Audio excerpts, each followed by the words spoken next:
This video is a guide on how to transfer funds from Binance to Pocket Option. To find your Capital One statement closing date in 2025, you should follow this step.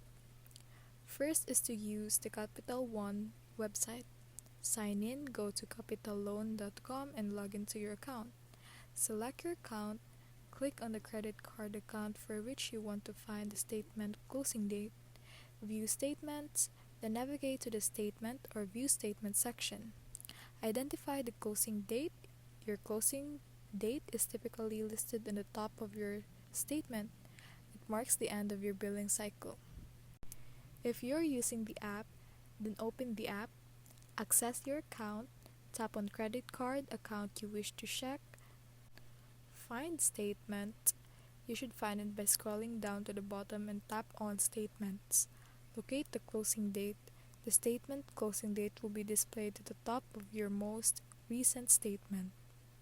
And that is all on how to navigate your Capital One statement closing date. Thank you for watching.